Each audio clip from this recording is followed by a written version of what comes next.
کر رہا ہے تو ہم تو اسی رب کے بندے ہیں. ہمیں بھی اللہ کے قرآن کی ان آیتوں کے پیغام کو سمجھتے ہوئے ہم بھی اللہ والوں کا مختلف نسبتوں سے ان کا تذکرہ کیا جاتا ہے. یہ ابتدائی بات ہوئی. اب آئے خلیفہ سوم امیر المومنین حضرت سیدنا عثمان غنی رضی اللہ تعالیٰ عنہ کی سیرت مبارکہ اور آپ کی حیات مبارکہ میں جو اہم پیغام اور جو خوبصورت پیغام ملتا ہے، حضرت سیدنا عثمان غنی رضی اللہ تعالیٰ عنہ نبی پاک علیہ الصلوۃ والسلام کے ایسے سچے اور پکے حضور کے غلام اور وفادار تھے کہ صرف زبان سے ہی دعوے نہیں کرتے بلکہ عملی طور پر اپنے کیریکٹر کو بھی، اپنے کردار کو بھی سرکار کے تابع فرما دیا کرتے. حضرت عثمان غنی رضی اللہ تعالیٰ عنہ کے حوالے سے حضرت ابو ہریرہ رضی اللہ تعالیٰ عنہ روایت کرتے ہیں، معجم کبیر کی حدیث پاک ہے، خود نبی پاک علیہ الصلوۃ والسلام کا فرمان عالی شان ہے. عثمان غنی رضی اللہ تعالیٰ عنہ کے اخلاق کے حوالے سے، ان کے جو اخلاق، جو کردار، جو پاکیزگی ان کی زندگی میں تھی، پیارے آقا کریم صلی اللہ علیہ وسلم فرماتے ہیں کہ میرے تمام صحابہ میں مجھ سے مشابہت رکھنے والی اخلاق کے اعتبار سے، ایک ہے سیرت صورت کے اعتبار سے اور ایک ہے اخلاق کے اعتبار سے. حضور نے فرمایا، اخلاق کی بات کی، سرکار مدینہ صلی اللہ علیہ وسلم نے فرمایا میرے تمام صحابہ میں سب سے بڑھ کر اخلاقی اعتبار سے مجھ سے مشابہت رکھنے والی کوئی ہستی ہے تو وہ عثمان غنی رضی اللہ تعالیٰ عنہ ہے. عثمان غنی رضی اللہ تعالیٰ عنہ کے تعلق سے خود پیارے آقا فرما رہے ہیں کہ میرے اخلاق سے مشابہت رکھنے والی ہستی، میرے اخلاق کے تابع اگر کوئی ہستی ہے تو عثمان غنی رضی اللہ تعالیٰ عنہ کی ہے. یوں تو تمام صحابہ کرام بااخلاق تھے، تمام صحابہ کرام صاحب خلق تھے، لیکن میرے آقا کریم صلی اللہ علیہ وسلم فرماتے ہیں مجھ سے زیادہ مشابہت رکھنے والے اخلاق میں اگر کوئی ہستی ہے تو عثمان غنی رضی اللہ تعالیٰ عنہ ہے. اللہ اکبر، کیا اخلاق! اور حضور کے اخلاق سے مشابہت، سرکار کے اخلاق کیا ہے؟ قرآن کہتا ہے وَإِنَّكَ لَعَلَىٰ خُلُقٍ عَظِيمٍ. اللہ کا کلام قرآن کہتا ہے کہ اے محبوب بے شک آپ خلق عظیم پر فائز ہے. اللہ کا کلام قرآن حضور کے اخلاق کو خلق عظیم کہہ کر یاد کر رہا ہے. اس خلق عظیم سے مشابہت رکھنے والی کوئی ہستی ہے تو وہ عثمان غنی رضی اللہ تعالیٰ عنہ کی ہستی ہے. یہ تو سرکار مدینہ راحت قلب و سینہ صلی اللہ تعالی وسلم کا فرمان ہے. حضور کا فرمان کائنات بدل سکتی ہے، زمین و آسمان میں تبدیلی آ سکتی ہے، لیکن فرمان مصطفیٰ میں کوئی تبدیلی نہیں آ سکتی ہے، اس میں کوئی شک و شبہ کی گنجائش نہیں ہو سکتی ہے. اب آئے دیکھیں عثمان غنی رضی اللہ تعالیٰ کے کیسے اخلاق تھے. نبی پاک علیہ الصلوۃ والسلام نے اپنی پہلی صاحبزادی حضرت رقیہ رضی اللہ تعالیٰ عنہ کا جب نکاح حضور نے عثمان غنی رضی اللہ تعالیٰ عنہ سے کروایا تو نبی پاک علیہ الصلوۃ والسلام کی اس صاحبزادی سے عثمان غنی رضی اللہ تعالیٰ عنہ اتنے اخلاق سے، اتنی محبت سے اور اتنے پیار سے ان کے ساتھ اپنی زندگی گزارتے کہ سارے مکہ مکرمہ میں اہل مکہ جب کبھی میاں بیوی کی محبت کی بات ہوتی، شوہر اور بیوی کی محبت کی بات ہوتی تو اہل مکہ مثال دیا کرتے تھے، مثال دے کر کہا کرتے تھے کہ جوڑا اگر ہو تو عثمان غنی رضی اللہ تعالیٰ عنہ اور حضرت رقیہ رضی اللہ تعالیٰ عنہ کی طرح ہوگا. اتنا احترام کرتے، اتنی اپنی اہلیہ محترمہ سے اتنی محبت سے رہتے، اتنا ریسپیکٹ دیتے، اتنی عزت دیتے کہ سارے مکے والے مثال دیا کرتے تھے اور سارے مکے میں لوگ کہتے کہ ایسی محبت والا جوڑا سرزمین مکہ میں کوئی نظر نہیں آتا ہے. اتنی محبت سرکار مدینہ صلی اللہ علیہ وسلم کی صاحبزادی حضرت رقیہ رضی اللہ تعالیٰ عنہ سے عثمان غنی رضی اللہ تعالیٰ عنہ نکاح کے بعد ایسی محبت، ایسی تعظیم، ایسا احترام اور ایسی محبت کے ساتھ زندگی گزارتے کہ اہل مکہ یہ کہتے کہ جوڑا ہو محبت ان دونوں سے بڑھ کر اہل مکہ میں کوئی ایسا جوڑا نظر نہیں آتا۔ اور یہ بات یاد رکھ لیں، ایک حدیث پاک میں آپ کو سناؤں، نبی پاک علیہ الصلوۃ والسلام نے فرمایا خیرکم خیرکم لأہلہ وَأَنَا خَيْرُكُمْ أَهْلِي۔ حضور کا فرمان ہے کہ لوگوں، تم میں سب سے بہترین آدمی، سب سے بہترین آدمی وہ ہے جو اپنے گھر والوں کے ساتھ بہتر ہو، اپنی بیوی کے ساتھ بہتر ہو، جو اپنے اہل و عیال کے ساتھ بہتر ہو، وہ تم میں سب سے بہترین آدمی ہے۔ اور حضور نے فرمایا، اور یاد رکھ لو، میں کہتا ہوں کہ تم تمام میں سب سے بڑھ کر میں اپنے گھر والوں کے ساتھ بہتر معاملہ پیش کرتا ہوں، میں اپنی ازواج مطہرات کے ساتھ خیر کے ساتھ رہا کرتا ہوں۔ اللہ اکبر۔ تو بہترین آدمی ہونے کی میرے آقا کریم صلی اللہ علیہ وسلم نے جو سند عطا فرمائی، حضور نے جو سرٹیفکیٹ عطا فرمایا، وہ ارشاد فرمایا کہ جو اپنی گھر والی کے ساتھ، اپنی زوجہ کے ساتھ، اپنی بیوی کے ساتھ جو سب سے بہترین رہتا ہے، فرمایا وہ ساری روئے زمین میں، سارے لوگوں میں سب سے بہترین آدمی ہے۔ اور حضرت عثمان غنی رضی اللہ تعالیٰ عنہ نبی پاک علیہ الصلوۃ والسلام کی صاحبزادی سے اتنا اچھا برتاؤ کہ جب غزوہ بدر کے موقع پر حضرت عثمان غنی رضی اللہ تعالیٰ عنہ کی یہ زوجہ مطہرہ، حضور کی یہ صاحبزادی حضرت رقیہ رضی اللہ تعالیٰ عنہ کا انتقال ہو جاتا ہے۔ عثمان غنی رضی اللہ تعالیٰ عنہ چونکہ بہت محبت کیا کرتے، زار و قطار رونے لگتے ہیں۔ نبی پاک علیہ الصلوۃ والسلام نے فرمایا کہ اے عثمان کیوں رو رہے ہو؟ عرض کیا آقا اپنی زوجہ کو یاد کر کر رو رہا ہوں۔ حضور نے فرمایا کہ اے عثمان پریشان نہ ہو، میرے پاس ابھی جبریل آئے تھے اور انہوں نے آ کر کہا کہ اللہ کا حکم ہے کہ آپ اپنی دوسری صاحبزادی حضرت ام کلثوم رضی اللہ تعالیٰ عنہ کا نکاح بھی عثمان غنی سے کروا دے۔ حضور نے فرمایا کہ جبریل نے آ کر اللہ کا یہ حکم مجھے سنایا ہے، اے عثمان میں اپنی دوسری صاحبزادی کا نکاح بھی تم سے کروا دیتا ہوں۔ قربان جائے حضرت عثمان غنی رضی اللہ تعالیٰ عنہ کی یہ اخلاق کہ پیارے آقا نے اپنی دوسری صاحبزادی کو بھی اپنی پہلی صاحبزادی کے وصال کے بعد نکاح میں دے دیا۔ فرمایا کہ رب کا حکم ہے، خالق کا حکم ہے۔ قربان جائے عثمان غنی کے عظمت پر کہ ان کے رشتے کے لیے عرض سے پیغام آ رہا ہے، عرض سے حکم آ رہا ہے کہ آپ نبی پاک علیہ الصلوۃ والسلام کی دوسری صاحبزادی سے نکاح کروائے۔ اسی لیے آپ کو ذو النورین کہا جاتا ہے، دو نور والا۔ دو نور والے کون ہیں؟ عثمان غنی دو نور ہے، دو نور والے ہیں۔ کیوں کہا جاتا ہے؟ اسی لیے کہا جاتا ہے کہ نبی پاک علیہ الصلوۃ والسلام کی دو صاحبزادیاں آپ کے نکاح میں رہی ہے، دو شہزادیوں سے آپ نے نکاح کیا ہے، اسی لیے آپ کو ذو النورین کہتے ہیں۔ اسی لیے امام اہل سنت مجدد دین و ملت عظیم البرکت سیدی الشاہ امام احمد رضا خاں فاضل بریلوی علیہ رحمت و رضوان فرماتے ہیں، تیری نسل پاک میں ہے بچہ بچہ نور کا، تو ہے عین نور تیرا سب گھرانہ نور کا، نور کی سرکار سے پایا دوشالہ نور کا، ہو مبارک تم کو ذو النورین جوڑا نور کا۔ یعنی عثمان غنی رضی اللہ تعالیٰ کو فرماتے ہیں کہ آپ وہ ہستی ہے کہ حضور جو نور کی سرکار ہے ان سے آپ نے دو نور کے عظیم حصوں کو پایا ہے، اے ذو النورین نور کے دو جوڑے تمہیں مبارک ہو۔ اللہ اکبر۔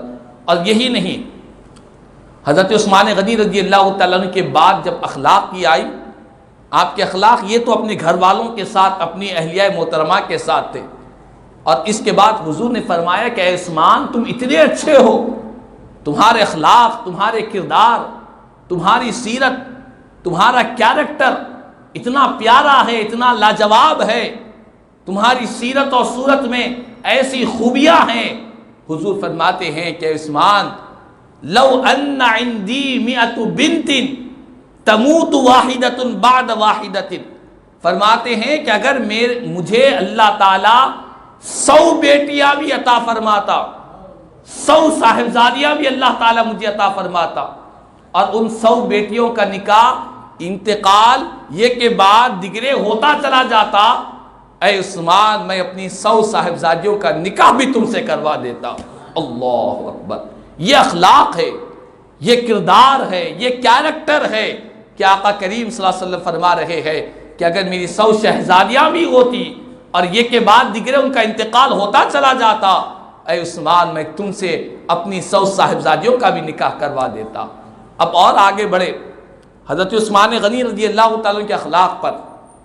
جس وقت آپ مدینہ پاک میں جام شہادت نوش فرمایا، اس سے پہلے یہودی، مجوسی اور بہت سے خارجی ظالموں نے حضرت عثمان غنی رضی اللہ تعالیٰ عنہ کے گھر کا محاصرہ کر لیا۔ سیرت کی کتابوں میں مختلف ان کی تعداد آتی ہے، کہیں 2000 کا ذکر ہے، کہیں اس سے بڑھ کر کا ذکر ہے۔ تو ان بلوائیوں نے حضرت عثمان غنی رضی اللہ تعالیٰ عنہ کے گھر کا محاصرہ کر لیا، چاروں طرف پھیل گئے اور 40 روز تک محاصرہ کیا، اور محاصرہ کر کر باہر سے کھانا، پانی، اناج، ساری چیزوں کو روک دیا۔ حضرت عثمان غنی رضی اللہ تعالیٰ کے گھر میں جانے نہیں دیا۔ حالات کی ان سنگینی کو دیکھتے ہوئے مولائے کائنات، شیر خدا، شہنشاہ ولایت حضرت سیدنا علی مرتضیٰ کرم اللہ وجہہ رضی اللہ تعالیٰ عنہ نے اپنے 2 شہزادوں کو، 2 جنتی جوانوں کے سردار کو، حضرت حسنین کریمین کو 2 دروازوں کے پاس پہرے کے لیے کھڑا کر دیا، تاکہ کوئی عثمان کو ظلم نہ کرے، کوئی تکلیف نہ پہنچائے۔ حضرت عثمان غنی رضی اللہ تعالیٰ عنہ کو جب بلوائیوں نے محاصرہ کیا تو کسی نے آ کر کہا آپ کے جو غلام تھے، جو آپ کے وفادار تھے، وہ ہتھیار باندھ کر حضرت عثمان غنی رضی اللہ تعالیٰ عنہ کے پاس حاضر ہوتے ہیں، عرض کرتے ہیں کہ اے خلیفہ رسول، اے امیر المومنین، آپ ہمیں اجازت دیجیے، ہم ان بلوائیوں سے مقابلہ کریں گے، ہم ان کی گردنوں کو کاٹیں گے، آپ کو تکلیف پہنچانے سے آپ کو کوئی زخم نہ پہنچے گا، ہم ان سے مقابلہ کریں گے۔ قربان جائے حضرت عثمان غنی رضی اللہ تعالیٰ عنہ کے اخلاق پر، آپ کے کردار پر آپ نے کہا کہ میں اپنی ذات کے لیے کسی کا خون بہانا نہیں چاہتا ہوں۔ اللہ اکبر، اپنی ذات کے لیے خون ریزی کرنا مجھے پسند نہیں ہے۔ فرمایا کہ اگر تمہاری خواہش یہ ہے کہ تم مجھ کو راضی کرنا چاہتے ہو تو آپ نے فرمایا کہ اے میرے غلاموں، تم اپنے ہتھیاروں کو کھول دو، اور یہ بھی فرمایا کہ جو میرا غلام اپنے ہتھیاروں کو کھول دے گا، اپنے ہتھیار کے لباس کو اتار دے گا، میں اس غلام کو آزاد کر دیتا ہوں۔ اللہ اکبر، آپ نے اپنی ذات کے لیے لڑائی جھگڑے کو پسند نہیں کیا۔ اور یہ بھی فرمایا کہ نبی پاک علیہ السلام کا فرمان ہے کہ اے عثمان، تم کو شہید کیا جائے گا۔ حضور کا جب فرمان ہے تو وہ حق ہے، وہ ہو کر رہے گا۔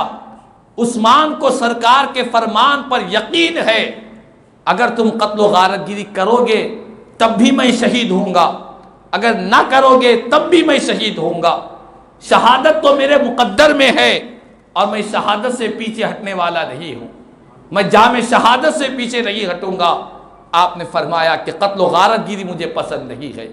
آپ یہی عثمان غنی رضی اللہ تعالیٰ کے اخلاق کو دیکھیں، اور نبی پاک علیہ السلام کے اخلاق سے کیسے مشابہ تھی۔ نبی پاک علیہ السلام کے تعلق سے احادیث کی کتابوں میں ملتا ہے کہ پیارے آقا کریم صلی اللہ علیہ وسلم نے کبھی حضور کی ساری حیات مبارکہ میں سرکار نے اپنی ذات کے لیے کسی سے انتقام نہیں لیا ہے، اپنی ذات کے لیے کسی سے بدلہ نہیں لیا ہے۔ یہ حضور کے اخلاق میں ملا کرتے ہیں۔ اسی طرح عثمان غنی رضی اللہ تعالیٰ عنہ نے سرکار کے اخلاق سے مشابہت رکھتے ہوئے آپ نے بھی فرمایا میری جان جاتی ہے جائے، لیکن میں قتل و غارت گیری اور خون ریزی اپنے لیے اپنی ذات کے لیے میں یہ بات کو ہرگز پسند نہیں کرتا ہوں۔ اللہ اکبر۔ چنانچہ حضرت عثمان غنی رضی اللہ تعالیٰ عنہ کے ایسے عظیم اخلاق کہ قتل و غارت گیری کو آپ نے ہرگز پسند نہیں کیا، لیکن آج ہم اگر اپنی زندگیوں کا اپنے معاشرے کا محاسبہ کرتے ہیں، جائزہ لیتے ہیں، تو ہمیں یہ بات ملتی ہے کہ آج ہمارے پاس سیرت عثمان غنی رضی اللہ تعالیٰ عنہ سے اور پیارے آقا کے اخلاق و کردار سے آج ہم کتنے دور ہوتے چلے جا رہے ہیں۔ ہمارا تعلق مدینے والے آقا کے اخلاق سے کتنا دور ہوتا چلا جا رہا ہے۔ آپ اور ہم جان رہے ہیں، اخبارات، T V channels, social media, یہ ساری چیزیں بھری پڑی ہوئی ہے روز بروز قتل و غارت گیری کے واقعات، روز بروز خون ریزی کے واقعات، روز بروز لاٹھیوں کے واقعات، روز بروز گلے کاٹنے کے واقعات۔ ہم دیکھتے دیکھتے سنتے سنتے تنگ آ چکے ہیں۔ ایسے واقعات ہم اخبارات میں، ٹی وی چینلز میں سن رہے ہیں۔ حال ہی میں دیکھ لیں، کل ہی کی بات ہے کہ کل یا پرسوں کی بات ہے، اخبارات میں، ٹی وی چینلز میں یہ بات آئی ہے کہ ایک نوجوان بھائی نے، حقیقی بھائی نے اپنی حقیقی بہن کا گلا کاٹ دیا ہے۔ کہنے والے کوئی اور نہیں ہے، ہمارے ہی شہر کی بات ہے۔ کرنے والے، قتل کرنے والا، قاتل مقتول دونوں بھی کلمہ گو لا الہ الا اللہ محمد رسول اللہ پڑھنے والے ہیں۔ حقیقی بھائی نے، بہن چولہے کے پاس کچھ پکوان میں مصروف تھی، بھائی غصے میں آتا ہے، گلا کاٹ دیتا ہے بہن کو نیچے گرا کر۔ اللہ اکبر۔ کیسی ہمارے واقعات ہو رہے ہیں۔ وجہ کیا ہے؟ قتل کی وجہ کیا ہے؟ وجہ یہی بتلائی جاتی ہے کہ جائیداد کا تنازع تھا، جائیداد کا جھگڑا تھا، کچھ زمینی معاملات میں، لین دین کے معاملات میں، زمینی معاملات میں کچھ اختلاف ہو چکا تھا۔ بھائی کو غصہ آیا، پڑھی لکھی بہن کا، حقیقی بہن کا اس نے گلا کاٹ کر اسے قتل کر دیا ہے۔ اللہ اکبر۔ یہ قتل و غارت گیری کے واقعات، یہ خون ریزی کے واقعات آئے دن قریبی رشتہ داروں میں، دوستوں میں، پڑوسیوں میں ایسے واقعات آ رہے ہیں جن کو سننے کے بعد آج ہمیں انتہائی شرمندگی ہو رہی ہے، دل کانپ رہا ہے اور دلوں کو تکلیف ہو رہی ہے۔ دلوں کو دہلا دینے والے واقعات ہمارے معاشرے میں، ہمارے محلوں میں، ہماری بستیوں میں، ہماری گلیوں کے اندر ہو رہے ہیں۔ تو خدا را آج ہم تمام کو چاہیے کہ حضرت عثمان غنی رضی اللہ تعالیٰ عنہ کی زندگی سے سبق حاصل کریں۔ آپ نے اپنے دشمنوں کے سامنے، جو دشمن 40 روز سے محاصرہ کیے ہوئے ہیں، گھیرے ہوئے ہیں، سب کے ہاتھوں میں تلوار ہے، سب قتل کرنا چاہ رہے ہیں، تب بھی آپ اپنے چاہنے والوں کو کہہ رہے ہیں، اپنے غلاموں کو کہہ رہے ہیں کہ غلاموں، تم اگر میری خوشنودی چاہتے ہو تو تم میرے لیے کسی کا خون بہانے والے نہ بنو۔ چونکہ نبی پاک علیہ السلام اور اسلام کی تعلیم ہے کہ اسلام خون ریزی کو پسند نہیں کرتا، اسلام کسی کا خون بہانا پسند نہیں کرتا۔ تو چنانچہ آج ہمیں اللہ والوں کی زندگیوں سے پیغام مل رہا ہے، اللہ والوں کی زندگیوں سے نصیحت مل رہی ہے، اور یہ درس مل رہا ہے کہ خدا را ہم اپنی اس چند روزہ زندگی کے لیے، جائیداد کے لیے، زمینوں کے لیے، مکانات کے لیے، چند روپیے پیسوں کے لیے اسلام کی تعلیمات کو، اللہ اس کے رسول کے فرامین کو، قرآن و حدیث کی باتوں کو فراموش نہ کرے، انہیں نہ بھولے۔ اللہ اس کے رسول کا فرمان حق ہے۔ قرآن مجید میں اللہ کے پیارے اللہ تبارک و تعالیٰ نے متعدد مقامات پر قتل و غارت گیری کی مذمت فرمائی ہے۔ فرمایا کہ جس نے کسی ایک جان کو ناحق قتل کیا، گویا کہ اس نے تمام انسانوں کا قتل کیا۔ ایک انسان کو ناحق قتل کرنے والا ساری انسانیت کا قاتل ہے، قرآن کہہ رہا ہے۔ اور جس نے کسی ایک انسان کی جان بچا لی، گویا کہ اس نے سارے انسانوں کی جان بچا لی ہے۔ تو یہ قرآن کہہ رہا ہے کہ قتل و غارت گیری سے بچے۔ حدیث پاک میں نبی پاک علیہ السلام نے ایک جانور کو دیکھا، ایک گدھے کچر کے چہرے کو کسی نے داغ لگوا دیا تھا، زخمی کر دیا تھا۔ میرے آقا نے ایک جانور کے چہرے کو زخمی دیکھ کر فرمایا کہ اللہ کی لعنت ہے اس شخص پر جس نے اس جانور کو ناحق تکلیف پہنچائی ہے۔ اللہ اکبر۔ ایک حدیث پاک میں میرے آقا نے فرمایا کہ میں ایک مرتبہ جہنم معراج کی رات دیکھا کہ جہنم میں ایک عورت کو عذاب دیا جا رہا ہے، آگ کا عذاب دیا جا رہا ہے۔ میں نے جبریل سے پوچھا کہ اسے جہنم میں کیوں ڈالا گیا، کیوں عذاب ہو رہا ہے؟ تو جبریل امین نے عرض کیا کہ یا رسول اللہ صلی اللہ علیہ وسلم، یہ وہ عورت ہے، اس نے صرف ایک بلی کو پال رکھا تھا، اور پال رکھا لیکن بلی کا خیال نہیں کیا، اسے باندھ کر رکھ دیا، نہ اسے کھلا چھوڑا، نہ اس کے کھانے پانی کا خیال کیا، وہ بلی بھوکی اور پیاسی مر گئی۔ تو اللہ تعالیٰ نے ایک بلی کو ناحق تکلیف دینے کی وجہ سے، بھوک اور پیاس کی وجہ سے، مار دینے کی وجہ سے اللہ نے اس عورت کو جہنم کے عذاب میں ڈال دیا ہے۔ اللہ اکبر۔ دیکھیں آپ، بلی، گدھا، یہ جانوروں کو تکلیف دینے پر جہنم کا عذاب دیا جا رہا ہے، اور انسان ہو کر انسان کو قتل کر رہا ہے، اشرف المخلوقات کو قتل کر رہا ہے، اس کو کتنا سخت عذاب نہیں دیا جائے گا۔ قرآن مجید میں اللہ تعالیٰ نے فرمایا کہ جو کسی کو قتل کرتا ہے وہ ہمیشہ ہمیشہ جہنم میں رہے گا۔ حالانکہ یہ جو الفاظ قرآن میں ذکر کیے گئے یہ کفار کے لیے ہے، لیکن قاتل کے لیے وہی الفاظ کا استعمال کیا جا رہا ہے، وہ لمبی مدت تک جہنم کے عذاب میں گرفتار رہے گا۔ تو خدا را ان واقعات سے، قرآن و حدیث کی پیغامات سے ہم کو یہ درس ملتا ہے، یہ معاشرے میں بڑھتی ہوئی قتل، خون ریزیاں، یہ لڑائی جھگڑے، یہ فتنے فسادات، معمولی باتوں کے لیے، اپنی انا کے لیے، چند روپیے پیسوں کے لیے، جائیداد کے لیے، والدین بڑی محنتوں سے کماتے ہیں اولاد کی خوشحالی کے لیے، کچھ جائیداد جمع کرتے ہیں، کچھ زمین بناتے ہیں، کچھ پراپرٹیز رکھتے ہیں تاکہ اولاد خوشحال رہے، لیکن وہی والدین کے گزرنے کے بعد وہی جائیداد اولاد کے درمیان اختلاف کی وجہ بن رہی ہے، لڑائی جھگڑوں کی وجہ بن رہی ہے۔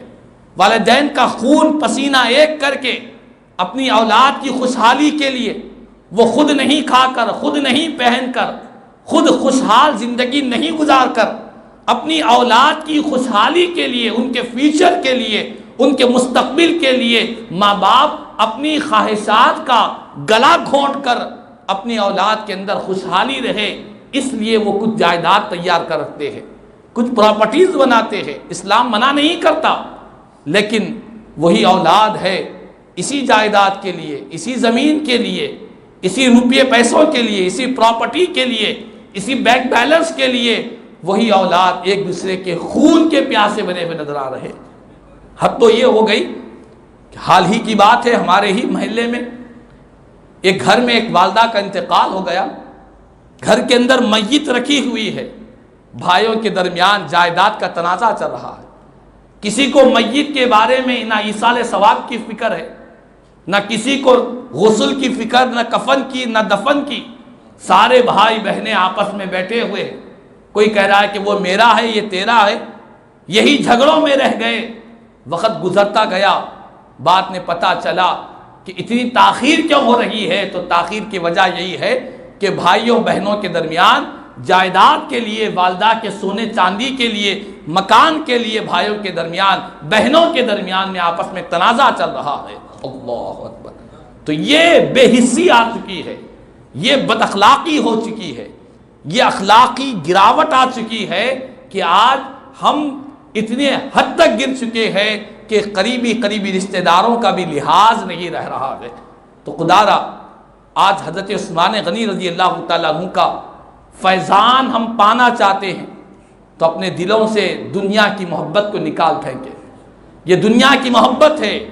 میرے آقا کریم صلی اللہ علیہ وسلم نے فرمایا حب الدنیا رأس کل خطیہ، دنیا کی محبت ہر برائی کی جڑ ہے، چاہے زمین ہو، جائیداد ہو، پراپرٹیز ہو، سونا چاندی ہو، یہ جو بھی ہے یہ سب دنیا ہے۔ فرمایا دنیا کی محبت ہر برائی کی جڑ ہے۔ اسی وجہ محبت میں آ کر رشتہ داریاں ختم ہو رہی ہے، اسی محبت میں آ کر دوستیاں کو ختم کیا جا رہا ہے، اسی محبت میں آ کر پڑوسی کا دشمن بنتا جا رہا ہے۔ تو خدا را فیضان عثمان غنی رضی اللہ تعالیٰ عنہ بھی یہی ہے۔ آپ نے فرمایا، ایک مرتبہ خطبے کے لیے کھڑے ہوئے، حضرت عثمان غنی رضی اللہ تعالیٰ عنہ خطبے میں فرمایا کہ لوگو، اللہ نے تمہیں دنیا اسی لیے دی ہے، تمہیں دنیا اسی لیے دی ہے تاکہ اس دنیا سے تم اپنی آخرت کو بہتر بنا لو، اپنی آخرت کو کامیاب کر لو۔ دنیا کیا ہے؟ دنیا میں صحت و تندرستی ہے، دنیا میں مال و دولت ہے، عزت ہے، شہرت ہے۔ یہ دنیا کی جتنی نعمتیں ہیں اللہ نے کیوں دی ہے؟ اس سے صرف فائدہ اٹھانے کے لیے نہیں ہے، اپنی آپ کو خوش کرنے کے لیے نہیں ہیں۔ یہ دنیا کی ساری نعمتیں اپنے نفس کو، اپنی انا کی تسکین کے لیے نہیں ہیں۔ عثمان غنی رضی اللہ تعالیٰ عنہ فرماتے ہیں، یاد رکھو اللہ نے دنیا اسی لیے دی ہے تاکہ اس کے ذریعے تم اپنی آخرت کو بہتر بناؤ، اپنی آخرت کو کامیاب کرو، وہاں کی فکر کرو۔ اللہ نے صرف اسی کے ہونے کے لیے پیدا نہیں کیا ہے، بلکہ دنیا اس لیے عطا کی تاکہ اس کے ذریعے اپنی آخرت کو، اپنی قبر کو تاریکی سے بچاؤ۔ اسی لیے اللہ نے تم کو دنیا دی ہے۔ اور ساتھ میں یہ بھی فرمایا، اسی لیے نہیں دی کہ تم دنیا ہی کے ہو کر رہ جاؤ، تم دنیا ہی کے بندے بن جاؤ، تم دنیا ہی کو اپنا سب کچھ سمجھو، دنیا ہی کو اپنی زندگی کا مقصد سمجھو۔ اسی لیے اللہ نے دنیا نہیں دی ہے، دنیا کے دینے کا مقصد یہی ہے کہ اس کے ذریعے اپنی آخرت کو بہتر بناؤ۔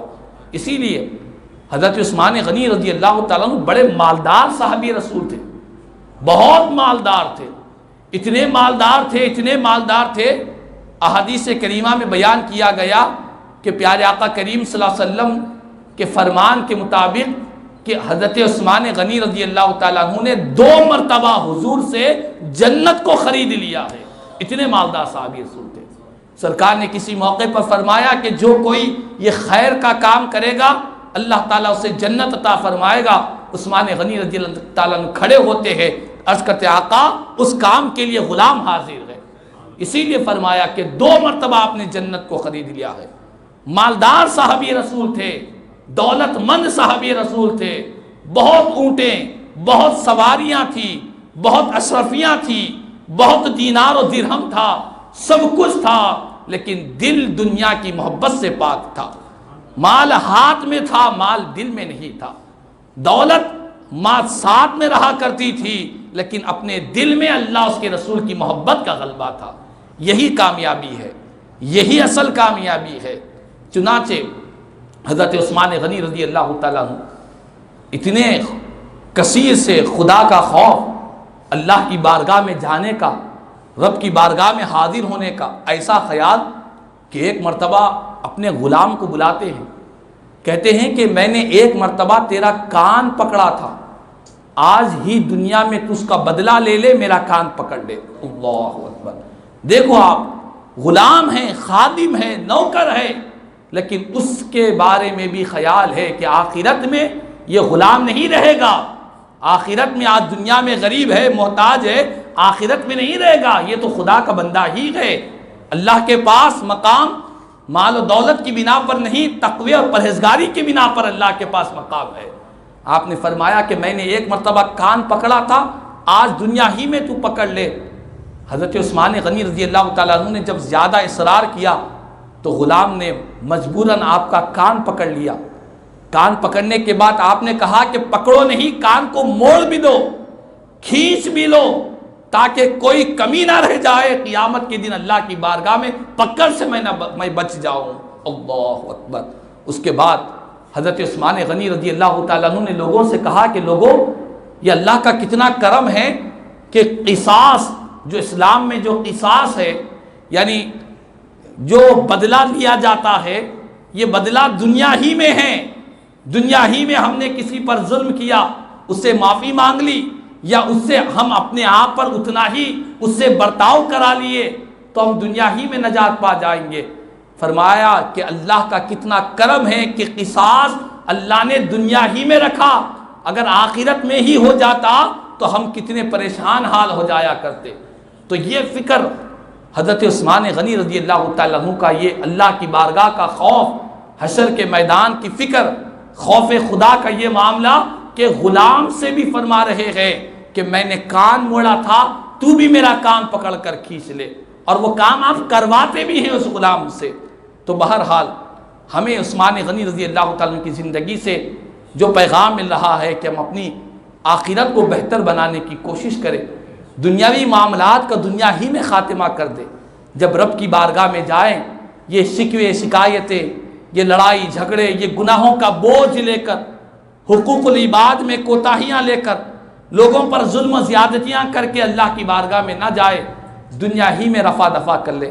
اللہ نے موقع دیا ہے، سیرت عثمان غنی سے فیض ملا ہے، تو اپنے اختلافات کو، لڑائی جھگڑوں کو، دشمنیوں کو، عداوتوں کو دنیا ہی میں ختم کر لے، تاکہ جب رب کی بارگاہ میں حاضر ہو تو حقوق العباد کی ان گناہوں سے ہم پاک و صاف ہو کر رب کی بارگاہ میں حاضر ہو۔ اللہ تبارک و تعالیٰ سے دعا ہے، اللہ تعالیٰ ہم تمام کو حضرت سیدنا عثمان غنی رضی اللہ تعالیٰ عنہ کا فیضان نصیب فرمائے، آپ کا صدقہ نصیب فرمائے، آپ کی حیات، آپ کی تعلیمات، آپ کے اخلاق و کردار کی چند جھلکیں اللہ تعالیٰ ہماری زندگیوں میں داخل فرمائے۔ کہنے سننے سے زیادہ مجھے اور ہم تمام کو عمل کی توفیق عطا فرمائے۔ آمین ثم آمین۔ الحمد للہ رب العالمین وما علینا الا البلاغ۔